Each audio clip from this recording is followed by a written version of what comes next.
Jeff Wasserstrom, who's Chancellor's Professor of History at UC Irvine, author of many, many books, a great public intellectual, a major figure in the publishing world in Asian stuff, and so on and so forth, and a Hill Fellow, well met, very charming speaker. I'm sure you're going to enjoy Jeff's presentation on China and globalization.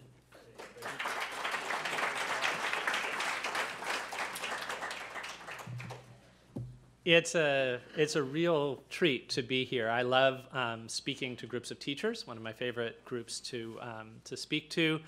Love being introduced by a former member of my dissertation committee, from whom I learned a lot, when he was one of the really cool young professors at Berkeley.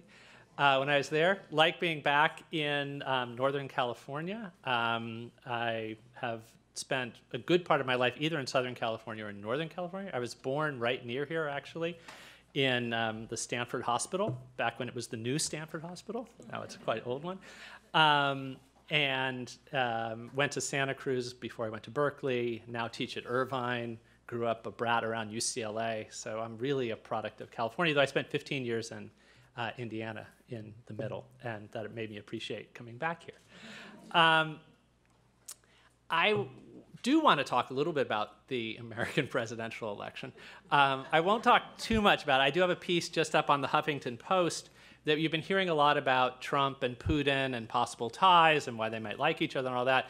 And I offer there 5 reasons why I could imagine Xi Jinping smiling while he was watching the Republican National Convention in different things that Trump was saying, including, and I think this will tie into something that I'm going to, I want you to keep in your mind about globalization, is we often think erroneously of it meaning a flow of one set of values around the world, but actually globalization can move in different directions.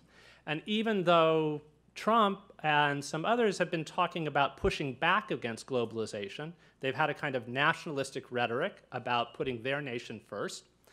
That itself is part of a cultural globalization phenomenon in which that variety of nationalism is flowing in different places. So in some ways, you can think about styles of leadership. He's talking about a one man who can do everything kind of thing. He presents himself as being potentially the chairman of everything, which is one of the things that Tom said is a nickname for Xi Jinping. I think Jeremy Barmay, a very witty Australian China specialist, came up with it first. And he said, look, Xi Jinping has so many titles, let's just call him chairman of everything. But since then, he's added yet another title, commander-in-chief. First, it was president, now it's commander-in-chief. So what is that? That's a flow of an American style term toward China, but the flow, the idea of this one man can fix all, is either a throwback to earlier, or both a throwback to some earlier ideas about rule, but also a flow across borders of certain kinds of ideas of a kind of strongman leader. These are dangerous times, chaotic times. You need somebody firm in control. So that is something about globalizing flows. And so one of the things I want you to keep in mind, several things. Tom has covered so much ground of things that I was going to bring up that I'm going to try to do this in a very rapid-fire way, focusing on constructs to use to think about going over many of the things to complement many of the things that Tom said. But I won't have to fill in the history. It's kind of funny. Tom's the sociologist, I'm the historian. He gave the historical talk, and I'm going to be more of the kind of social scientist model building, but I love that kind of thing. So here are just the few things that are takeaways, and I'm going to shamelessly plug some books. I don't have to shamelessly plug this one because you're already familiar with it, though I will draw on the cover a little bit. A new edition is in the works for 2017 with a co-author, Mara Cunningham, and it has to have new questions and new answers, so I'm looking forward to your questions and my efforts at answers.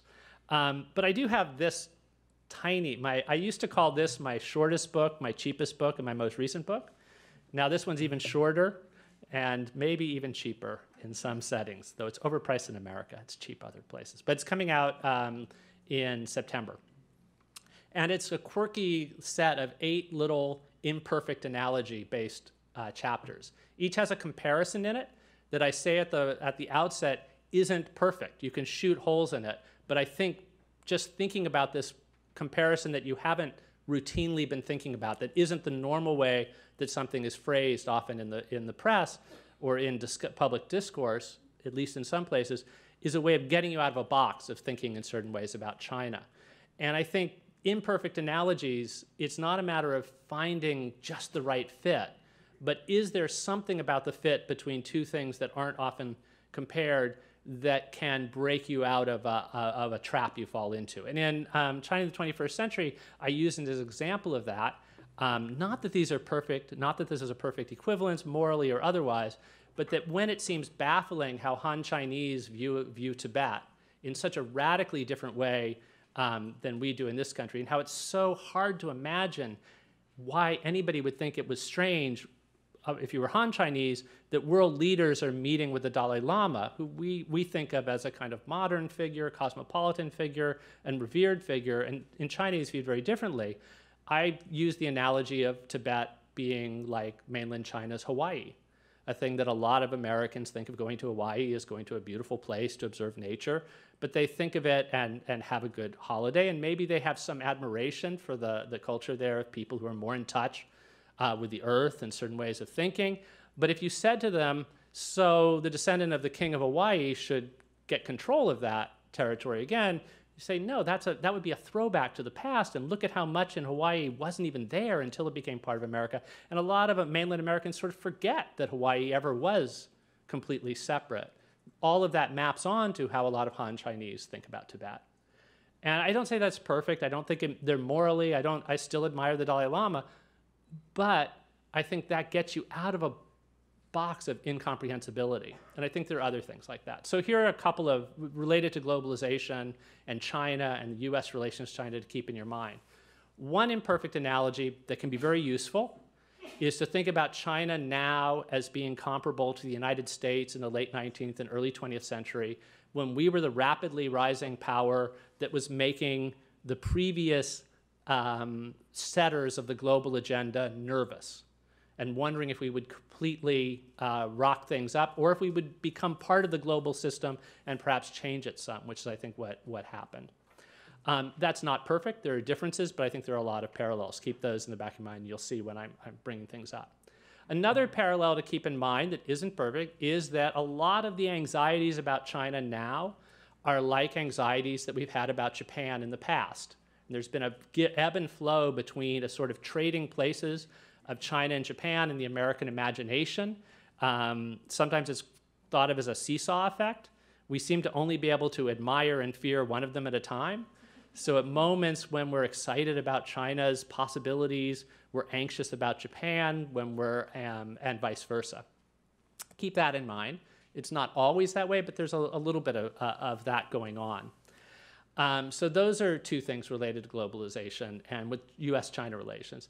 The other thing just to keep in mind about that is another theme I bring up in this 8 Juxtapositions book, is that often if you're forced to choose between two ways of thinking about something, it's often useful to say, is there a third? And I think with globalization, it's crucial to make space in your mind for a third, particularly about China. And I'll give a concrete example about that. But basically, it's that there's one idea is that globalization would mean the complete, somehow, Americanization of China. That's not going to happen. Another is that China's integration into the global order is going to mean the complete sinification of the global order. And that's not going to happen either. But I think some people would like you to imagine that those are two outcomes. Neither makes sense, actually, if you really look at it. What's going to happen is China's going to rise. It's going to affect some elements of the global order, and it's going to adapt in some ways to that global order, and we'll end up with something different than we had before China's rise, but it won't be China ruling the world, nor will it be China being Americanized. So that's sort of a quick tour of the themes I'm going to bring up. And I want to begin by using something to illustrate that just from the cover of this book. So I first went to China almost exactly 30 years ago. I left in August of 1986, and I arrived in China. In some ways, everything I've written about China since, when I write about the present, is in part working through an idea, as I think a lot of us do. How has China changed or not changed since I first went there? And how can we explain that change or not change? And this book cover was meant to draw attention to a clear conundrum about that. The picture on the top that was taken early in 21st century, not by me, of a punk rock concert in Beijing, the fans there. Now, in 1986, there was nothing like that took place. That scene was not something that happened. There was one rock concert in China in 1986, the first one then. It was Jan and Dean, an old beach rock group that went. And there was actually, it partly spurred some of the protests of that year because students went. They were excited about going to a rock concert, their first one. They got up to dance, and security guards made them sit down. And when they were protesting about democracy and about freedom, this was the Tiananmen generation and the warm-up to Tiananmen, they said that symbolized for them what was wrong, I can't think of any other way to say it, half-assed about the approach to international opening to the world that was going on. You can have a rock concert, but you can't dance. And in some ways at Tiananmen Square, where rock music was quite important, along with calls for democracy and other things, it was about this desire to have the full package of being able to act like kids in other parts of the world, as well as political things. So in some ways, post-89, kids got that part of it. The next generation got to go to rock concerts and to dance. And so something dramatic changed in China from the 80s to the 90s and 21st century. A lot of growth in personal freedoms, a lot of more integration with international youth culture and popular culture, but something stayed the same. And if you look there, the bottom picture, which showed the members of the China's elite, still almost all male, all clapping in unison, at something, that was something that didn't change, was the political source. So it's balancing those two kinds of things. And I've thought a lot about those kinds of what's changed, how much culture and other things have changed, but how much certain kinds of things about the political structure haven't changed. But one of the things that I'm going to focus on about this right now is two things. One is that when I started giving talks about the cover, people started to say, I started realizing there were some things that the top and bottom picture, while studying contrast, have in common. All male in both cases, a kind of male dominance of a public sphere. A lot of red in both pictures, something about festivity going along as well as politics going along with the color red. And the fact that everybody in the picture dyes their hair for different pictures. And they dye their hair in part for conformist things, even though the punks are saying we're nonconformists, we're all dyeing our hair. But anyway, they're conforming. But on the bottom, they're dyeing their hair in part because the Communist Party says it's handing power off to a younger and younger generation, but it's actually pretty old men at most of the time, so that jet black hair. Anyway, and we were anxious when this edition was about to go into press. We were worried, like, could we still use this? This picture was from the 2010 edition, or would the new standing committee that was about to be announced, would one of them have gray hair? That would ruin the joke anyway, and luckily, or unluckily, there was no change there. But one of the other things about it, if you really look at them, there's actually something that had changed from the 1980s, and certainly from the 1970s about this, which is one part of what they're doing at the bottom. That's not a picture of a Mao-era ruling group because of what they're wearing. I was glad that Tom brought attention to the clothing. They're now all dressed all like you would find Japanese or American men dressing in powerful positions. And also another thing that changed that relates to this kind of forms changing even, or style converging with globalization, even when not everything does converge, is that now China's leaders are called president, usually. In the earlier period, even in the 1980s, that was not a common term. So there's been, I think this is the biggest thing about what globalization really means, convergence and integration, but not homogenization. Uniformity in the sense of a shared uniform or shared patterns and symbols, but still radical difference in the content of specific things going on.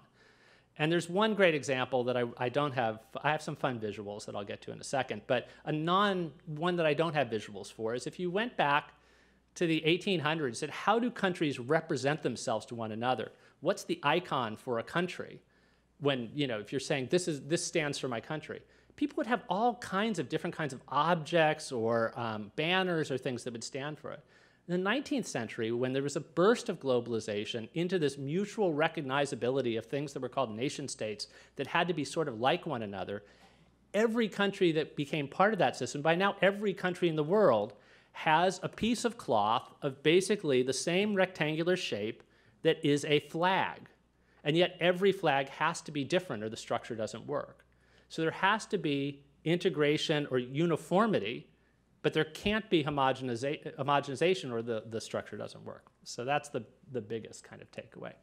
So some examples of this, one of the things that's going on, something in the news, and this, I'm glad a question was asked about education, and I've spent a little time at NYU Shanghai, and it's an example of an effort to try to create something in China that replicates to some degree what goes on in an American institution.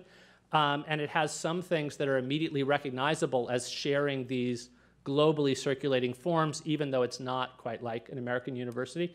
So for example, it has a university store where you can buy logos and t-shirts and a variety of things, and Chinese universities are moving to having things more like this as well. There's also, this is the University of Nottingham, an earlier effort at this kind of replica of something from someplace else. It's the University of Nottingham in Ningbo, not far from Shanghai, that it even has a replica of the clock tower there. And I've been obsessed with clock towers because there was a famous clock tower in Shanghai, which I used to study Shanghai during its treaty port period that Tom introduced, that I don't have to go over. But one of the real icons of that was this clock tower that was just like a British clock tower. It was called Big Cheng because it was like Big Ben. And it had Westminster chimes brought over. But as Tom also said, those places were seen as there was a kind of Western forms came there, but on the West's terms.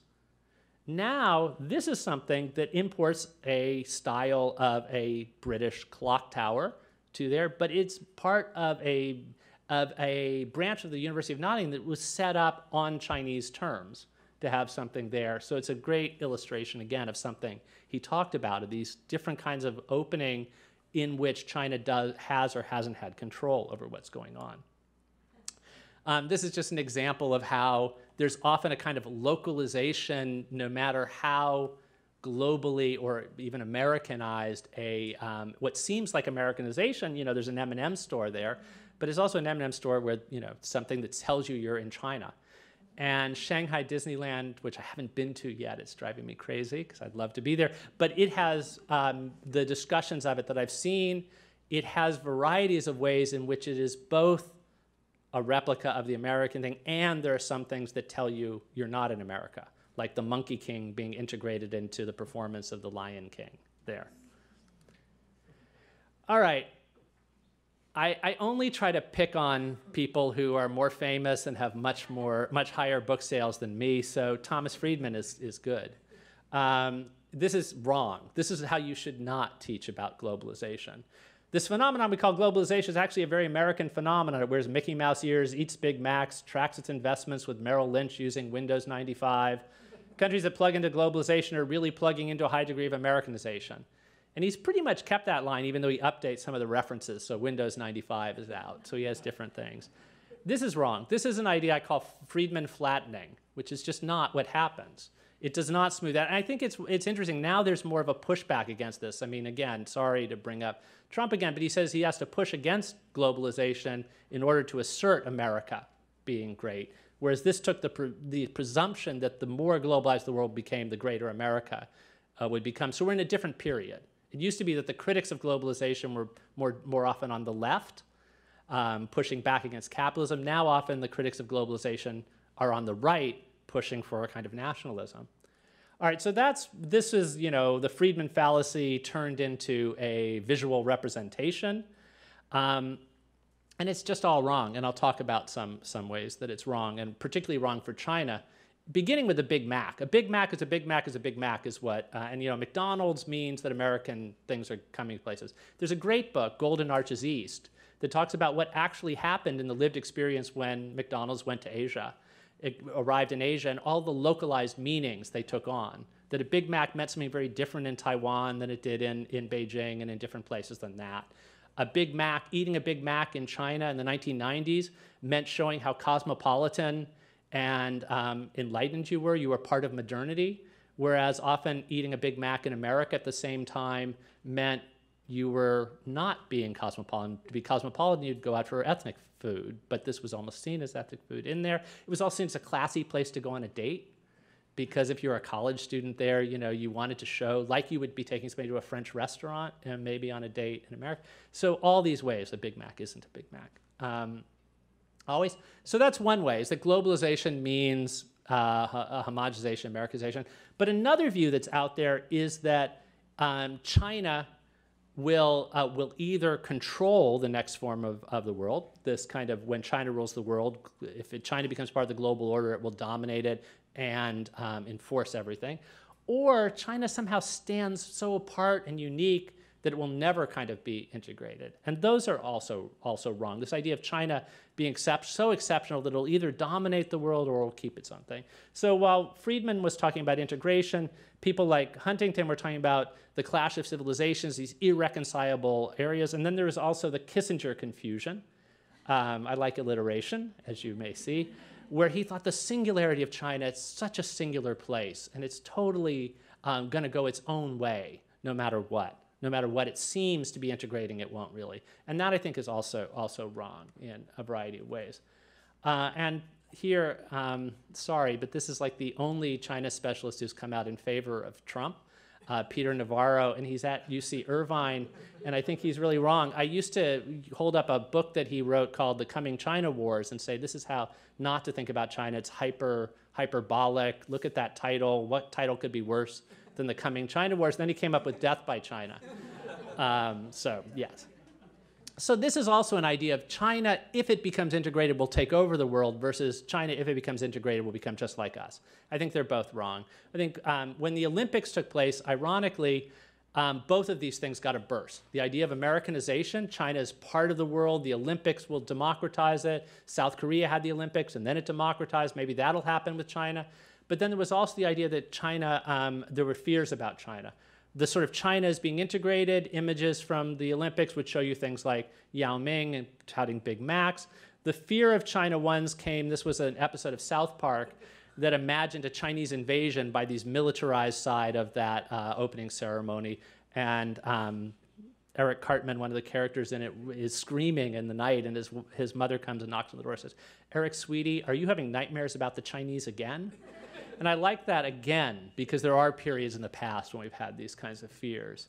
Globalization isn't new. This is just a quote from Marx and Engels, talking about how integrated the world's become, what's going to happen. There have been periods, bursts of globalization, where China has often been imagined as either becoming part of the game or standing apart. My favorite way to think about globalization is in this book, The Birth of the Modern World. It's a tough read. It's not something you can use in your classroom, but I have not found anything better as a sophisticated but accessible read on how globalization works. And the example, and this is where this idea of uniformity and shared patterns but not shared content on all matters, I think is great. And he uses as an example not flags but clothing. He says in the late 18th century, if you went around the world, the most powerful men in the world dressed in totally different ways.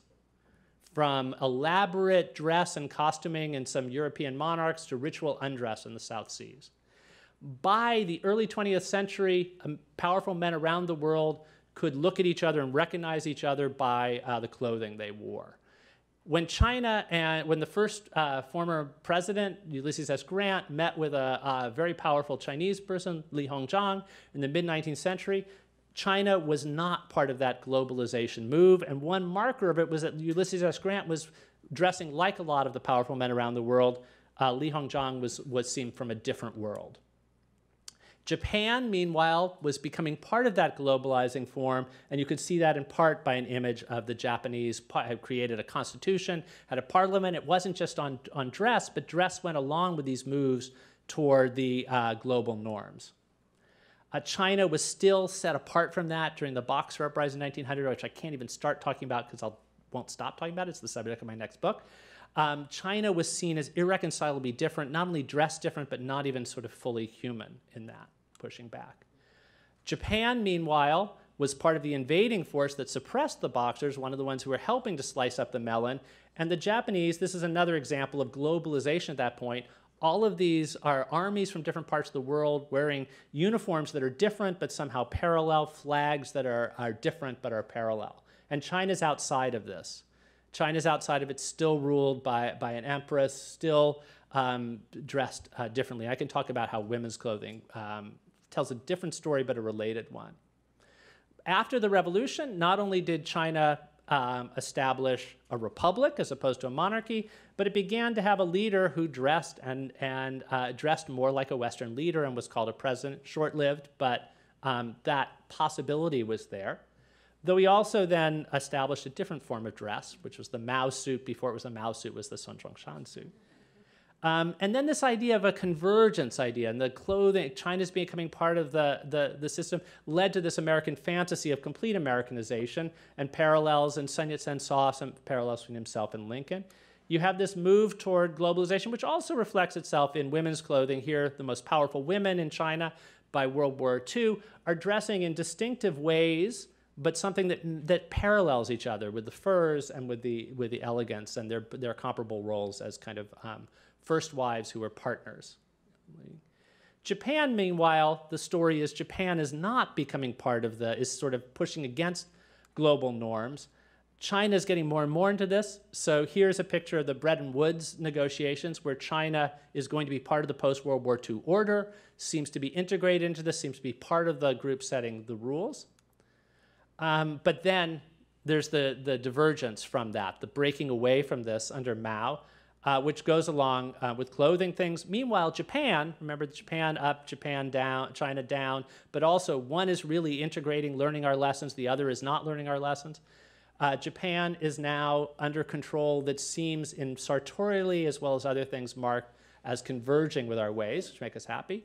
By the early 1970s, Mao and Nixon meet. Again, they seem to be coming from different worlds. They're called different titles. They're wearing different clothes. Deng Xiaoping, there's a move toward China integrating. And this is right when we start fearing Japan, remember, in the 1980s. And here Deng Xiaoping is in America, but he's still wearing a Mao suit. He doesn't look like the American leaders. But the most famous photo op from that is when he puts on a cowboy hat, which is sort of like, maybe we can get a sense, and Americans love this, maybe going down the line, they actually are moving into this storyline again. Meanwhile, Japan, the people don't change their dress. When Japan is being feared, they're presented as wearing this weird, outlandish clothing that is separating itself apart. By the time that Jiang Zemin meets this guy, he hasn't been in the news for about 2 decades, so you might not recognize him. That's Bill Clinton. So anyway, he meets with Jiang Zemin, and by this time, they're dressed identically, and they're both being called president. This is the first time that this kind of parallel things comes in there. And you see this representation of the move from Mao to Deng Xiaoping to Jiang Zemin representing that kind of move. I just love this photo. I can't. But there's also something that within globalization, one thing that happens is nations never go away as significant markers, but there are often new configurations of regions within the world. So even within globalization, you have not just nations retain their separateness, but configurations retain their separateness, like NATO becomes something. This is at the APEC summits.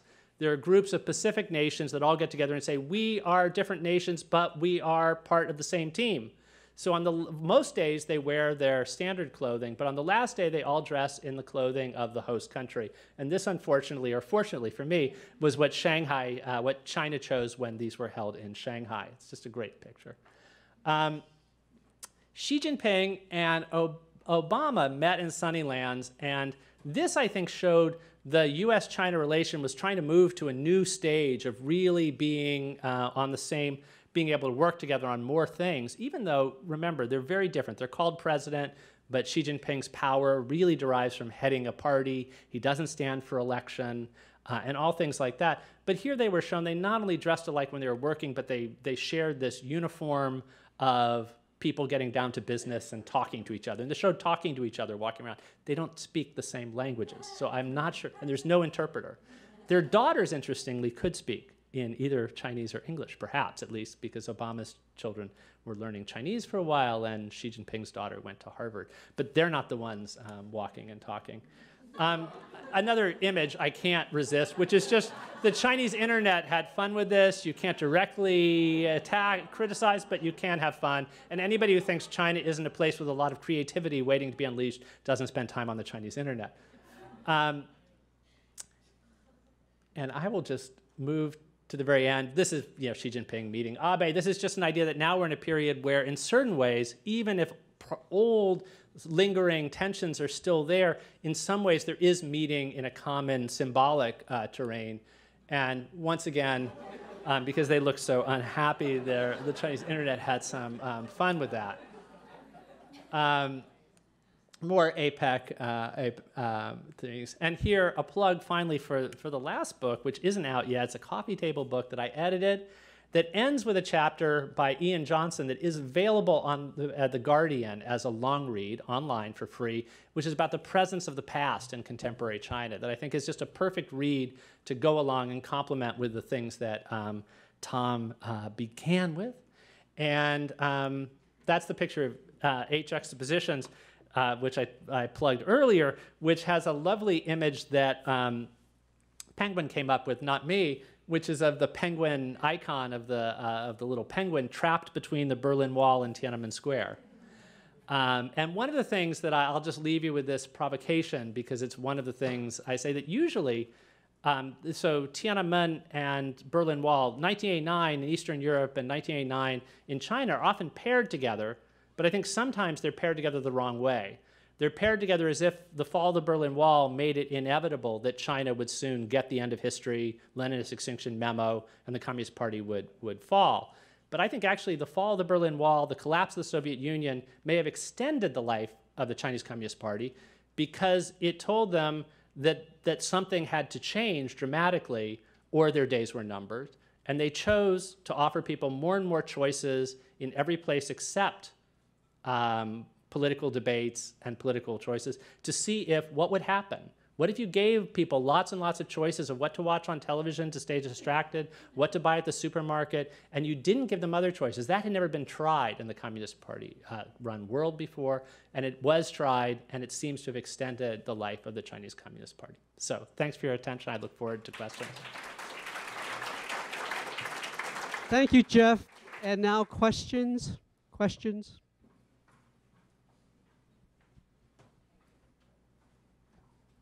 Hi, I'm Stephanie Bevel. I'm from Lowell High School, and I'm kind of fascinated with the impact of consumerism and what that's having on the political structure. I mean, what you just said sort of, I would think it would be a threat, but in some ways it's also kind of, an illusion and a dream that can take away from challenges to the political structure, but it seems like that's happening so fast. I'm curious to what extent the political leaders have a grip on that. And then it just seems that every time I've talked to people from China, they speak about the fact of, that the sort of modernization and, the economy is not reaching everybody, and there's a divide and there's frustration about that. So I'm just curious about how the leadership is dealing with that issue. That's a great question. Yeah, consumerism, I think, is the opiate of the masses in many ways, and having different things that you want. And also so China, I think, has succeeded in that. After the Berlin Wall fell, some people from Eastern Europe, Eastern Germany, the first place they went was to a department store to see if what they'd heard about all these choices there was possible. And one reason why communism fell in Eastern Europe was people in the West they knew had better stuff. And China, the Communist Party said, we can't let that kind of contrast with Taiwan or we need to do something about that. And so I think consumerism has been a key part of extending the run. Another thing that was key to extending the run was giving people, to go back to kind of Reagan's question, are you living better than you were 10 years ago, or whatever his version was. People needed to be able to answer that. And by the early 21st century, if I asked people in China, are you living better than your parents or grandparents? People say, that's a stupid question, at least in cities. This is the best. I heard people say, this is the best time in history to have been born Chinese. It's night and day difference. And what they thought about in part was there was less of a kind of intrusive state, but it was more, I think, about this kind of more private life options, and not just about consuming, but also how to spend leisure time, another form of consumption then. So now I think there are two kinds of problems going on. One, and I'll leave it to the economists to talk about it much more, these are the people I read on these issues, so I don't want to say it. But one of the things is, there was the idea there that if you hadn't been swept up, raised yourself up during this reform period, your turn would come next. And one of the things about high growth rates, even for people being left behind, was this illusion that it was their turn next. So I think one of the problems now is people feeling it's never going to be their turn. And I think the Communist Party, in part because of that, in part because of other things, has kind of tweaked the story it's telling about, they're putting more and more emphasis on the idea that it's the best time in history to be born, in recent history, born Chinese, because look how strong the Chinese nation is, rather than respected in the world and its reach and all of that, and less emphasis on the best time to be because more and more stuff.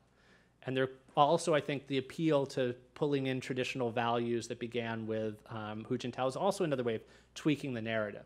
Every regime, every government has to legitimate itself by telling a story about what they're doing, and there are different ways to tell that story. You can tell the story, and we're seeing it right now in the presidential election. There's a story of saying, look how things are getting better and better under our watch, which is the Democrats' story. And the other is, look at how far we've fallen and how we've been humiliated, and we need to make ourselves great again. I meant to say something about the American dream and Chinese dream with globalization. That's a good example of global fashion that does not mean the same integration. The Chinese dream and the way in which it's being promoted connects to the American dream, and Xi Jinping says every country has their own dream, but the American dream is something that you can say, for the American dream to be realized, the state should get out of the way. The Chinese dream is, for the Chinese dream to be realized, that goes hand in hand with a strong state doing things. So in many ways, I wrote a piece about a year ago for Time about the irreconcilability of the Chinese dream and the American dream. But I just saw a tweet by the LA Times China reporter who said that her Chinese teacher, her Chinese tutor, was listening to Trump's speech about Make America Great Again and said, that sounds just like the Chinese dream of national rejuvenation. So there too, that's a kind of way to play with similarities and differences and comparisons. There is a comparison between analogy and connection between the dreams, but there are also radical differences there. Dr. Wasserstrom, thanks for your talk. It sets up some of our conversations we're going to have in the breakout, especially your reference to your Time magazine article is something I'll use in particular. Cool. I was going to send the conversation in a little different direction, though, for a second. Your students at Irvine, where are they coming in at the conversation about China? I'll warn you, I'm sending 2 of my seniors to Irvine in the fall. I'm wondering in general, what kind of job are we doing? And then as a counterpart to that, Dr. Gold mentioned earlier the number of Chinese students coming here on exchange. What's your take on the impact that has, especially when they go back? It's enormous these are giant questions, and actually I will say David Wertheim, Foreign Policy, has been doing a wonderful job of running a whole series of things about Chinese students in America, in part trying to get beyond the idea that there's a single experience. I think things go in all kinds of directions, and it's an enormous thing. There are the numbers of Chinese students from China on an American university campus used to be in 2 digits, or if there were a lot of Chinese students, 3 digits, and now it's 4 digits at the big public universities, including Irvine. We're talking thousands in some cases. It's very large. And all kinds of things happen. Some go back to China with their minds open to critical thinking and with a lot of admiration for the United States and a wish that China would do some things more like they're done here. Others go back feeling alienated or sort of feeling that more nationalistic than they ever were before. It can go in all kinds of directions. And I think one thing that does that is the different ways in which media are imagined in the different places. I mentioned this in the book, that if you're sort of flipping the channels in America and you come across occasional things on TV that these sort of rabidly racist anti-Chinese statements, if you've grown up in a media environment where if something's on TV, at some level it means that's the government's view, you'll go home with the propaganda that you've heard about America being determined to keep China down reinforced rather than challenged. So I think there's a double thing going on. A lot of the education is trying to provide students from China with new ways of thinking about the world, but ironically, some of the things going on in America reinforce some of the propaganda lines they've been read about America, including the idea America is a very dangerous place in which guns are an enormous problem. I mean, much of this is actually happening here, and so it can be magnified and go back. So it's a challenge there. It's very interesting to have students in discussions both from China and not from China in the same class, but also from China, from Taiwan, from Hong Kong, who bring all of that. So there's a very diversified thing, but it's a fascinating moment, and I would encourage you to look at the foreign policy series on this.